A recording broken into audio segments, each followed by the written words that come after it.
kali ini saya bakalan menjelaskan perkembangan komputer dari generasi ke generasi.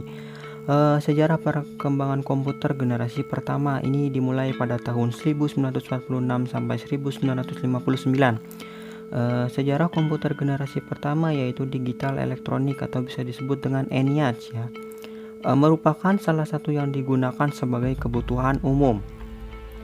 Program pada ENIAC sudah dirancang pada tahun 1942 dan baru dimulai dikerjakan pada tahun 1943. Nah, bentuk program ENIAC berukuran sangat besar. Dalam menempatkan program tersebut membutuhkan ruang besar. ENIAC memakai 18.000 tabung hampa udara serta 75.000 relay dan saklar, 10.000 kapasitor dan menggunakan 70.000 resistor. Nah, kita lanjut ke perkembangan komputer. Sejarah komputer generasi kedua ini dimulai pada tahun 1959 sampai 1964. Nah, perubahan dalam penemuan penting telah terjadi di generasi kedua, yaitu transistor, alat canggih yang mampu memaksimalkan kinerja komputer hanya dengan ukuran yang sangat kecil. Komputer generasi ketiga 1964 sampai 1970. Nah, komputer generasi ketiga adalah perkembangan yang melalui tahap yang sangat pesat dari perkembangan komputer yang ada. Komputer generasi ketiga muncul sejak era 1964 sampai 1970-an. Dalam penggunaannya, transistor menjadikan kinerja komputer lebih cepat, panas, sehingga membuat komputer generasi kedua mulai ditinggalkan. Kemudian seorang ilmuwan bernama Jack Billy mencoba kembali melakukan penelitian. Kemudian pada tahun 1958 dia telah menciptakan komponen yang lebih canggih lagi dibandingkan dengan transistor yang membuat komputer cepat panas. Tadi penemuannya yakni IC atau Integrated Circuit Chip kecil yang mampu mengumpulkan dan menampung sebanyak komponen menjadi satu. Nah, jadi pada generasi ketiga itu sudah mulai menemukan chip ya. Komputer generasi keempat 1979 sampai tahun 2000-an.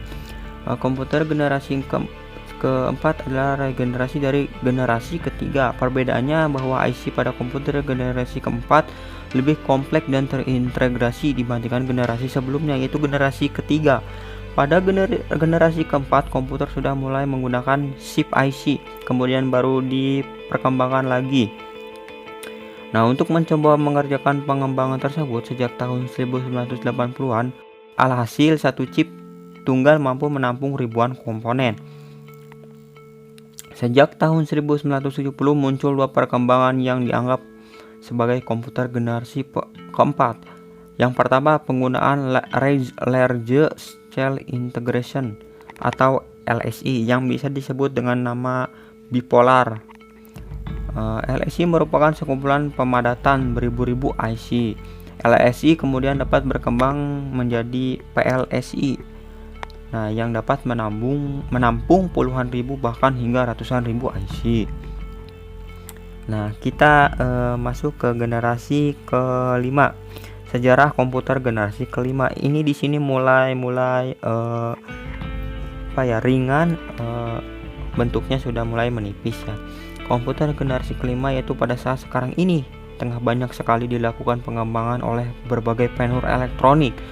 Komputer generasi kelima sering disebut dengan komputer generasi masa depan.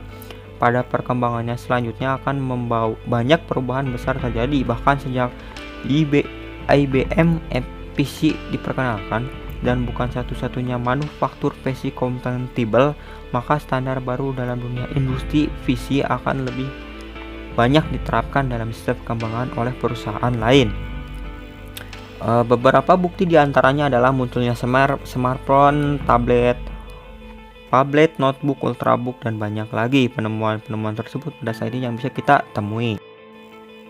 Nah, mungkin kalau sejarah komputer di masa depan mungkin kita bakalan menemukan robot ya yang sudah mulai gantikan manusia menjadi robot ya.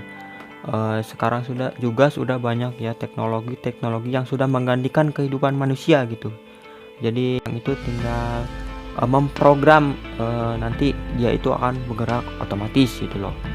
Nah, mungkin sekian dulu video dari saya. Makasih yang udah nonton video ini.